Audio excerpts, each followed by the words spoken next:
Hello student, welcome to my YouTube channel R K study. Student, आज मैं आपको 9th class second term का syllabus history का शुरू कर रहा हूं, जो चैप्टर 4 है वन, समाज एवं उपनिवेशवाद।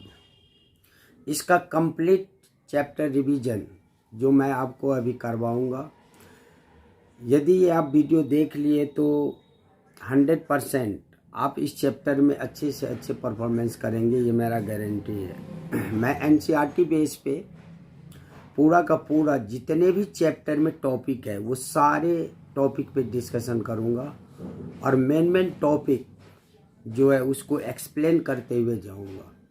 तो सबसे पहले आप इसमें जो चैप्टर का नाम है वन्य समाज और उपनिवेशवाद, सबसे पहले इसके नाम से ही पता चलता है कि वन में जो लोग रहते थे उनको जो उपनिवेशवाद थे वो किस प्रकार प्रभावित किए, उन्होंने किस प्रकार इन लोगों पर, जो वन में रहने वाले समाज थे, इन लोगों पर अत्याचार किया।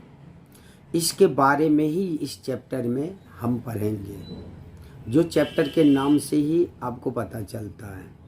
आपको पता है कि वन से हमें क्या सब प्राप्ति होती है, जैसे जड़ी बूटी प्राप्त होता है, जैसे फल फूल प्राप्त होता है, जैसे लकड़ी प्राप्त होता है। इस प्रकार बहुत सारे वस्तु हमें वन से प्राप्त होता है। यदि आप अपने चारों ओर यदि देखें तो चारों ओर आप जहाँ पे भी है वहाँ पे अपने चारों ओर देखें तो आपको पता चल जाएगा कि वन हमारे लिए किस प्रकार लाभदायक है और कौन कौन सी चीज़ें आप घर में वन से आप बनाते हैं, चाहे तो वन का वो वस्तु होगा या वन का उत्पाद होगा। इस प्रकार जो है सो वन हमें बहुत तरह से जो है सो लाभ पहुंचाता है। कहा जाता है कि जब 1700 से 1995 के बीच औद्योगिक क्रांति ब्रिटेन में हुई थी, उससे पहले अमेज़न या पश्चिमी घाट के जंगलों में कम से कम 1500 वन का जो है सो प्रजाति पाया जाता था। लेकिन 1700 से 1995 के बीच जब औद्योगिक क्रांति ब्रिटेन में हुई तो 139 लाख वर्ग किलोमीटर जंगल जो है सो आपको ख़त्म हो गया, जो कुल क्षेत्रफल का 9.3% जो है सो होता है।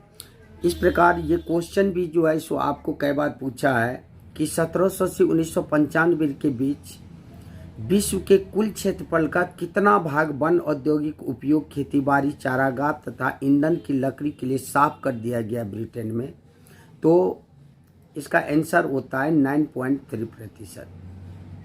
इस प्रकार जो है सो औद्योगिक क्रांति के कारण बहुत ज़्यादा वन जो है सो काटे गए, चारागाह के लिए, ईंधन के लिए लगभग ये लकड़ी काटे गए थे। इस प्रकार जो है सो आपको वन जो है सो ब्रिटेन में लगभग जो है सो आपको ख़त्म हो गया। जो उपयोगी वन होते थे वो सारे के सारे ख़त्म हो गए। इसका पहला टॉपिक जो अब हम पढ़ेंगे वो वनों का विनाश क्यों। आखिर ये जो वन का विनाश किया गया, ये वन का विनाश आखिर क्यों किया गया, इसके बारे में मेन हम जो है सो इस चैप्टर में पढ़ेंगे कि वन का विनाश जो है सो क्यों किया गया।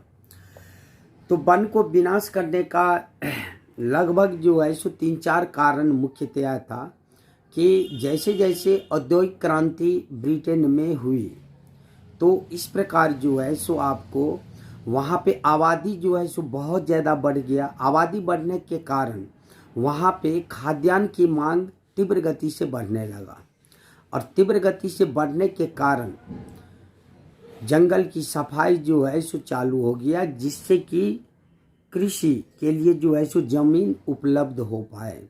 और इस प्रकार जो है सो हिंदुस्तान में ज़मीन की सफाई जो है सो आपको कृषि के लिए किया जाने लगा और जंगल बहुत ज़्यादा काटे जाने लगा।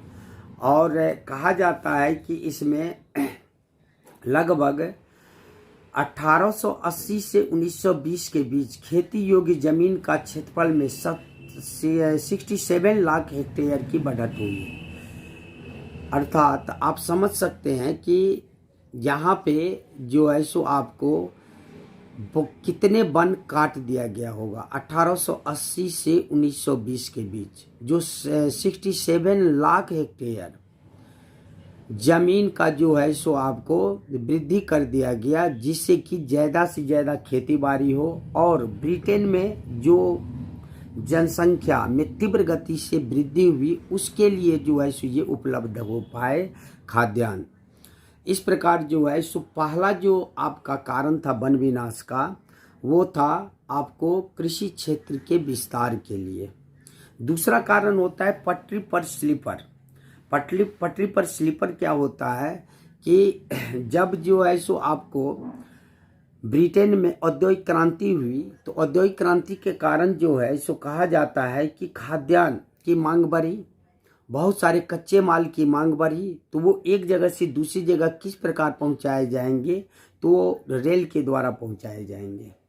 तो रेल जो है सो रेल के लिए पटरी बिछानी थी, तो पटरी दो जो पटरी होता है उसके बीच में जो लकड़ी डाला जाता है जिसे स्लीपर कहते हैं, जो बैलेंस करके जो है सो दोनों पटरी को रखता है, उसके लिए जो है सो बहुत ही ज़्यादा मात्रा में वन की कटाई होने लगी। और कहा जाता है कि इस स्लीपर के लिए जो है सो आपको एक मील के लिए जो है सो कहा जाता है कि 1 मील लंबी रेल की पटरी के लिए 1760 से 2000 स्लीपर की आवश्यकता पड़ती थी। और इस प्रकार जो है सो भारत में रेल लाइनों की जाल 1860 के दशक में तेजी से फैला और 1890 तक लगभग 25,500 किलोमीटर लंबी लाइनें बिछाई जा चुकी थी।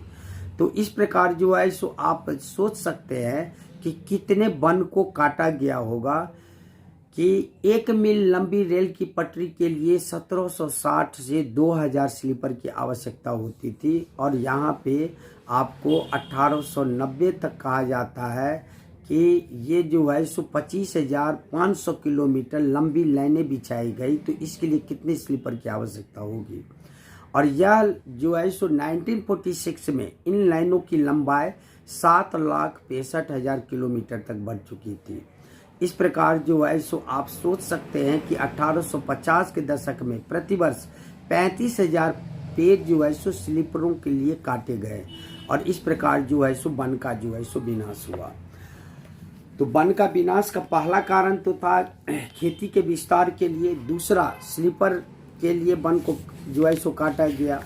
उसके बाद तीसरा कारण जो था आपको बागान के लिए जो है वन को काटा गया।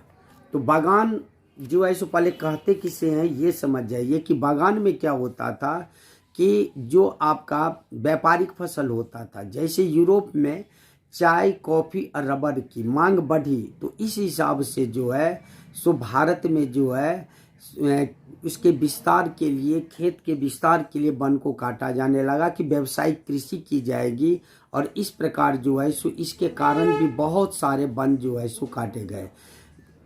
जब चाय, कॉफ़ी, रबर की खेती की गई तो उसके चारों तरफ बाराबंदी किया गया। बाराबंदी में क्या होता है कि लकड़ी बीच में जो है सो गाड़ दिया जाता है और उसमें तार जो है सो लगा दिया जाता है। इस प्रकार जो है सो चारों तरफ से घेर दिया जाता है। इसके लिए भी कहा जाता है बहुत अधिक मात्रा में जो है सो पेड़ को काटा गया। तो 3 कारण आपको पता चल गया कि कृषि के क्षेत्र में विस्तार के लिए वन को काटा गया, स्लीपर के लिए वन को काटा गया और बागान के लिए वन को काटा गया। अब इतनी अधिक मात्रा में वन को काटे जाने के कारण अब ब्रिटेन की सरकार जो है सो चिंतित होने लगा और चिंतित होने के कारण जो है सो उसने जो है सो सबसे पहले ये महसूस किया कि इस प्रकार यदि जंगल नष्ट होते जाएंगे तो फिर जो है सो हो सकता है समस्या पर्यावरण में उत्पन्न हो जाए। तो इसने क्या किया, ब्रिटेन की सरकार ने क्या किया, एक डाइट्रिच ब्रैंडिश नामक जर्मन विशेषज्ञ को अपने यहाँ जो है सो बुलाया मशवरे के लिए और उसे देश का पहला वन महानिदेशक नियुक्त किया। इस प्रकार जो है सो डाइट्रिच ब्रैंडिस ने सबसे पहले यहाँ पे आके जब जंगल का निरीक्षण किया तो उसने पाया कि अब जंगल को सुरक्षित करने का एक ही उपाय है, इस वन को जो है सो सुरक्षित घोषित किया जाए। और वन को जो है सो 3 भाग में वो बांट दिया। और 3 भाग में जो है सो बांटने का जो है सो सबसे पहला जो है सो वो 3 भाग में जो बांटा वन को, तो उस वन को जो है सो कहा गया आरक्षित वन, सुरक्षित वन और ग्रामीण वन। और आरक्षित वन में जो है सो ये कहा गया कि आरक्षित वन में बस अच्छे जंगलों को जो है सो रखा जाएगा और गांव वाले इन जंगलों से अपने उपयोग के लिए कुछ भी नहीं ले सकते हैं। वे घर बनाने या ईंधन के लिए केवल सुरक्षित और ग्रामीण वनों से ही लकड़ी ले सकते हैं।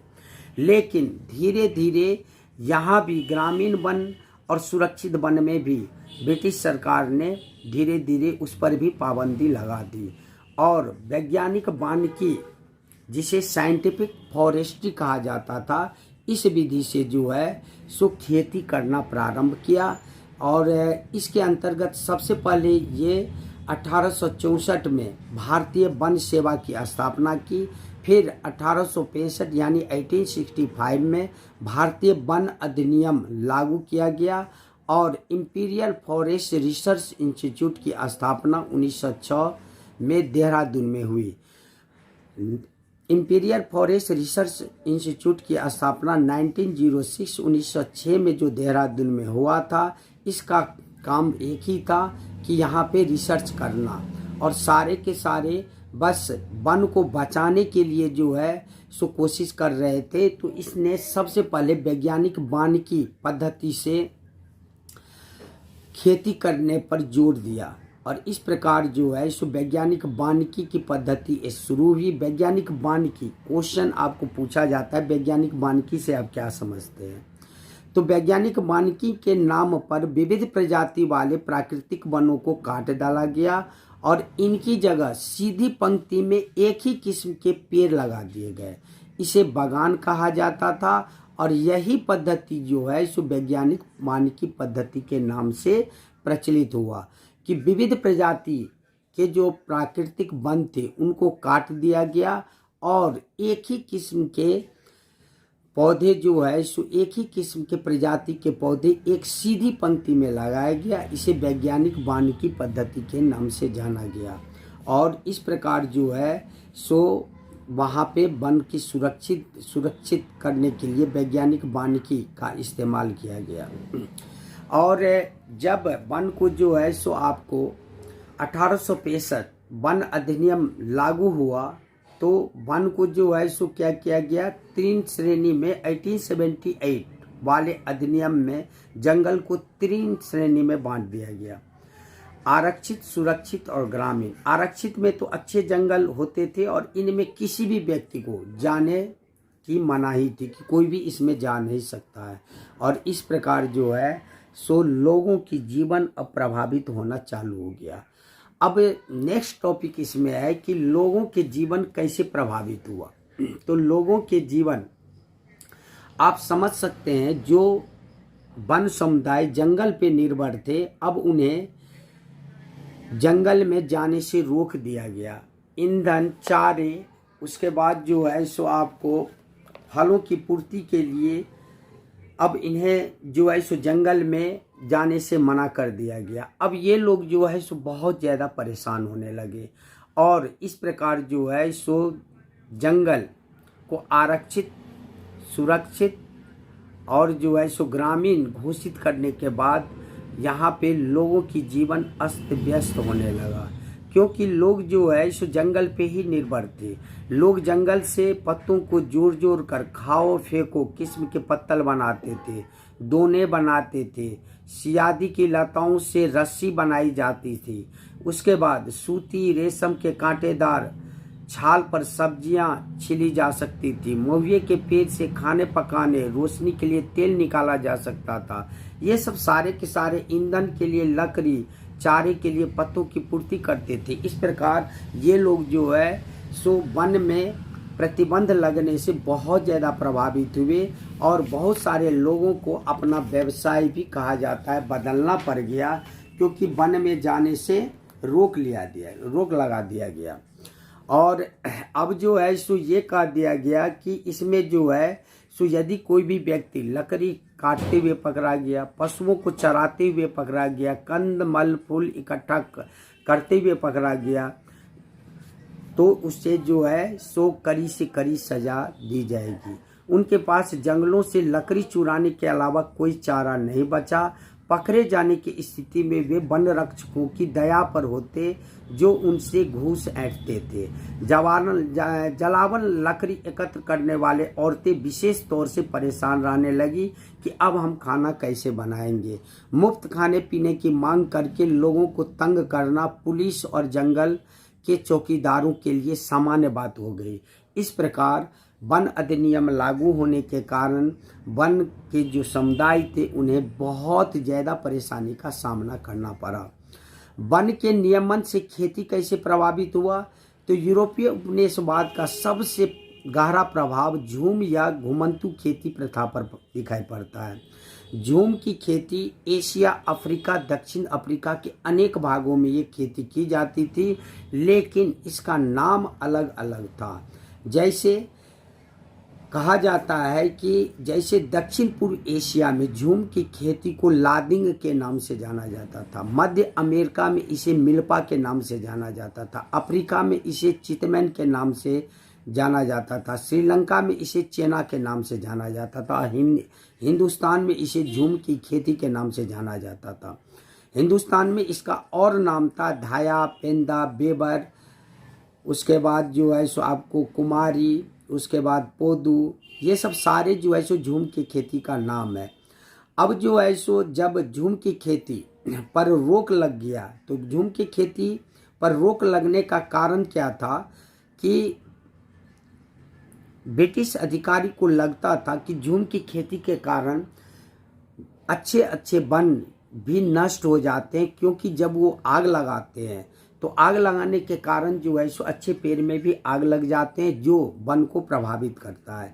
सबसे पहले आप झूम की खेती कहते किसे हैं, ये इम्पोर्टेंट क्वेश्चन है, तो आप ये समझ जाइए। झूम की खेती के अंतर्गत जंगल के कुछ भागों को बारी बारी से काटा जाता था और फिर उसे जलाया जाता था। मानसून की पहली बारिश के बाद इस राख में बीज बो दिए जाते थे और अक्टूबर नवंबर में फसल काटी जाती थी। इन खेतों पर एक साल खेती करने के बाद इन्हें 12 से 18 साल के लिए परती छोड़ दिया जाता था। इस प्रकार जो है सो झूम की खेती की जाती थी। झूम की खेती खास करके मध्य भारत, अफ्रीका में जो है सो ज्वार, बाजरा, ब्राज़ील में कसावा, लैटिन अमेरिका के अन्य भागों में मक्का और फलियां ज़्यादातर उगाई जाती थी।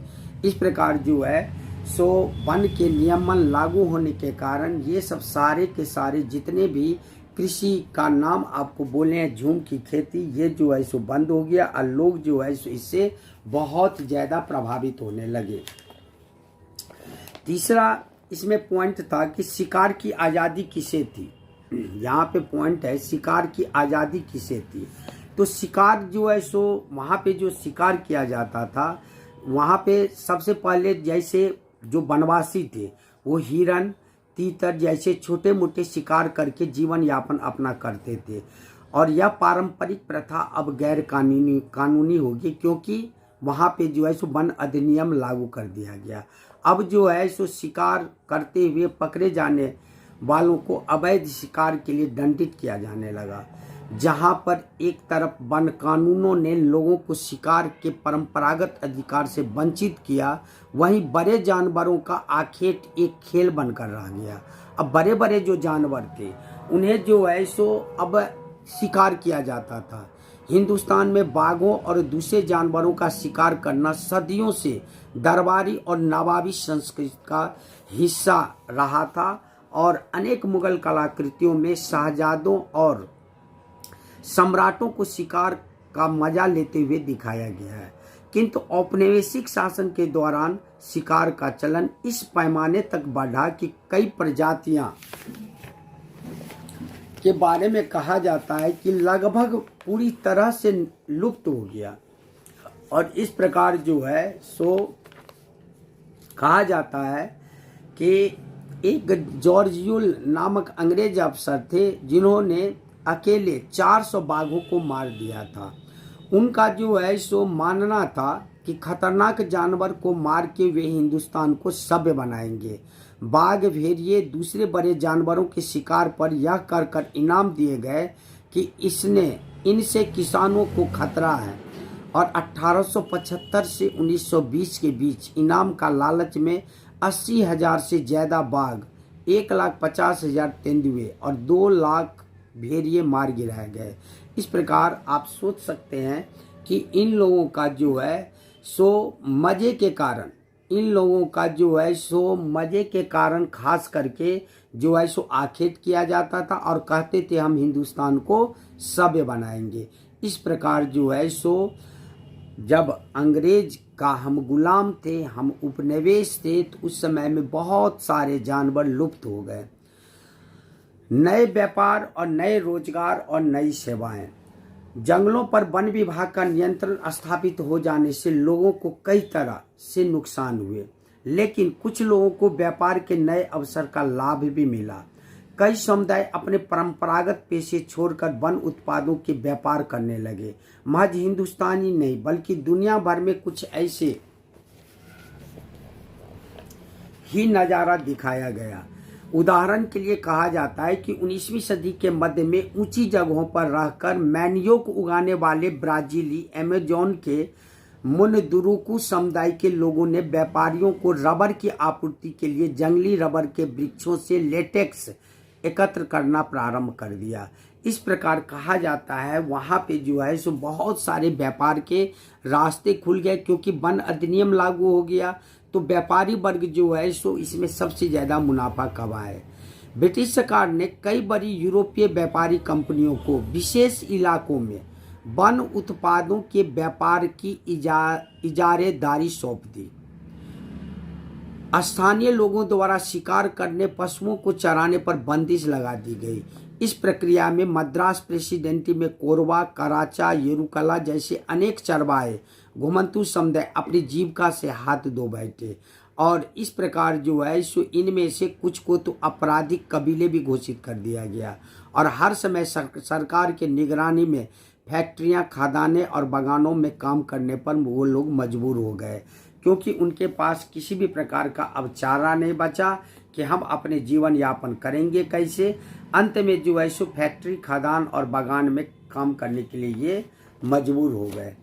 इस प्रकार जो है सो आप देखिए कि कैसे जो है सो ब्रिटेन जो है सो भारत में वन को सफाया किया, वन को आरक्षित घोषित किया, लोगों को परेशान किया। तो अब लोग जो है सो सोच लिए कि अब हम परेशान जितने हो गए, अब हम अंग्रेजों के खिलाफ आवाज़ उठाएंगे और वन विद्रोह जो है सो शुरू हो गया। हिंदुस्तान और दुनिया भर में वन समुदाय ने अपने ऊपर थोपे गए बदलावों के खिलाफ बगावत की। जैसे संथाल परगना में सिद्धू और कानू, छोटा नागपुर में बिरसा मुंडा, आंध्र प्रदेश में अल्लूरी सीताराम राजू को लोकगीतों और कथाओं में अंग्रेजों के खिलाफ उभरे आंदोलनों के नायक के रूप में आज भी याद किया जाता है। और जो है सो बस्तर एक जो है सो आपको डिस्ट्रिक्ट था, जो छत्तीसगढ़ का डिस्ट्रिक्ट था। यहाँ पे कहा जाता है सबसे पहले गुंडाधुर ने जो है सो आवाज़ उठाई और अंग्रेजों के खिलाफ जो है सो अभियान चला। यहाँ पे बस्तर में मारिया और सूर्या, गोंद, धुरवा, भतरा, हलवा आदि अनेक आदिवासी समुदाय रहते थे।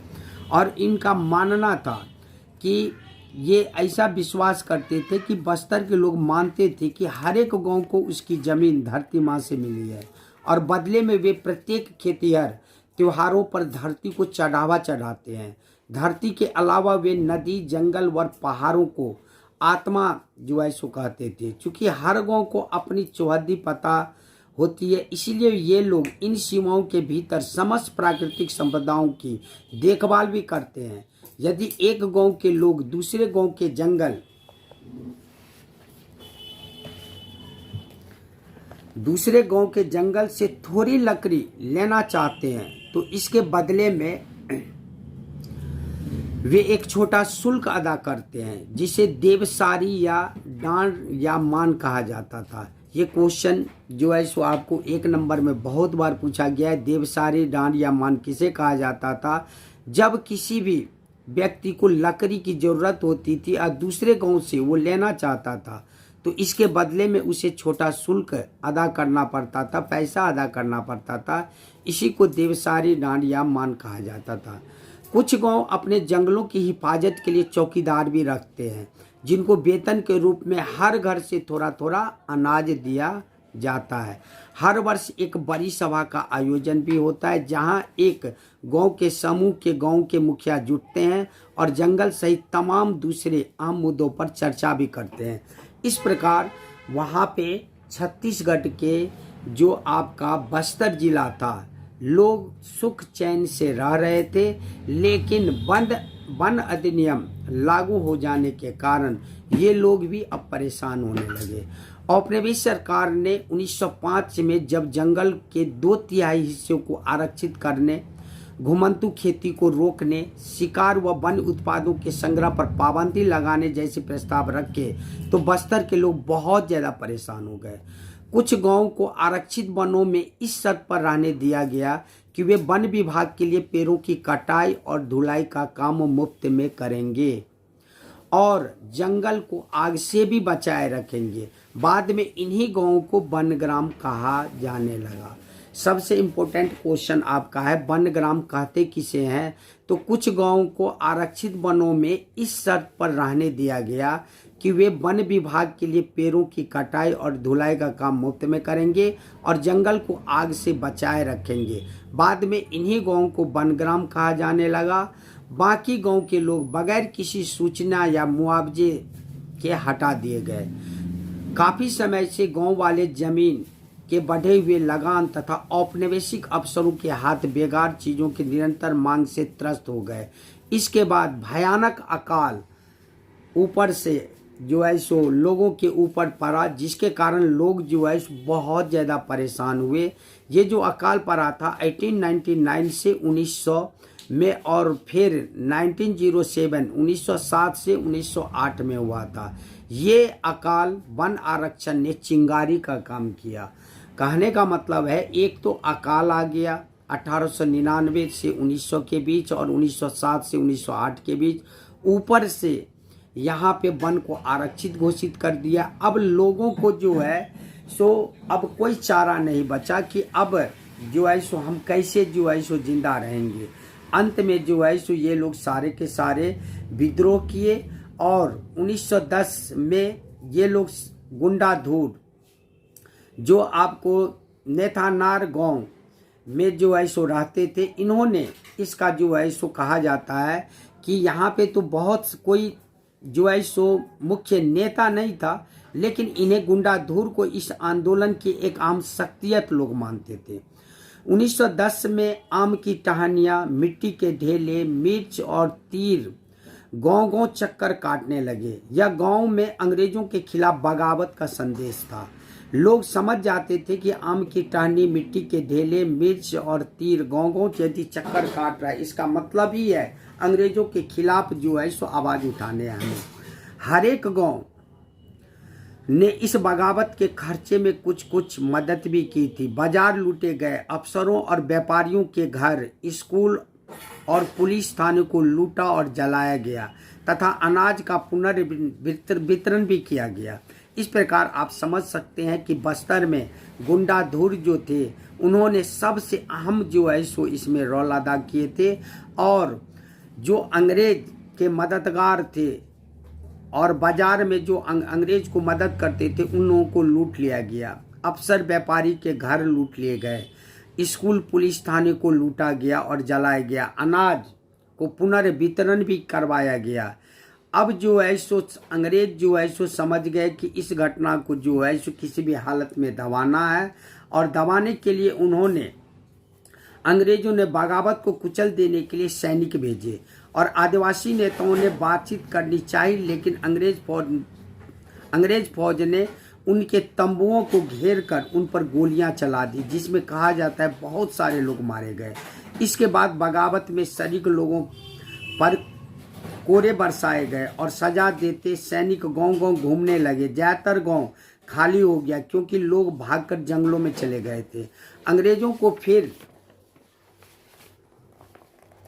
से नियंत्रण पाने में 3 महीने फरवरी से मई लग गए, फिर भी वे गुंडाधुर को कभी नहीं पकड़ सके।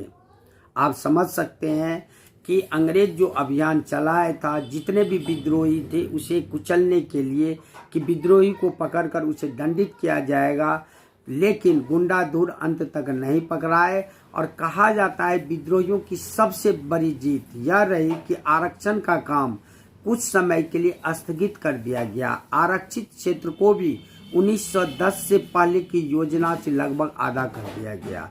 और इस प्रकार जो है सो बस्तर के लोग जो है सो थोड़े समय के लिए कहा जाता है कि वो जो है सो अंग्रेजों के जो शिकार हो रहे थे, अंग्रेज जो उनको पकड़ता जा रहा था, जेल में बंद करता जा रहा था, उन्हें दंडित किया जाता था, इस सब से उन लोगों को छुटकारा मिल गया। इस प्रकार जो है सो अभी तक जो है सो हम भारत के बारे में पढ़े हैं। और नेक्स्ट वीडियो में जो है सो मैं आपको जावा के बारे में जो है सो पूरा बताऊंगा, जो इंडोनेशिया का जो है सो एक छोटा सा जो है सो द्वीप है, उसके बारे में बताऊंगा कि जावा में कैसे डच और जापान लोग, जैसे भारत में अंग्रेज भारत को उपनिवेश बनाकर और जो जंगल में लोग समुदाय रहते थे उन्हें परेशान किया, उसी प्रकार जावा में डच और जापानी आकर उन्हें कैसे परेशान किया, ये हम नेक्स्ट वीडियो में पढ़ेंगे। नेक्स्ट वीडियो में मैं आपको मोस्ट इम्पोर्टेंट जो क्वेश्चन है वो भी बताऊंगा। अब नेक्स्ट वीडियो में मिलते हैं, तब तक के लिए जय हिंद जय भारत।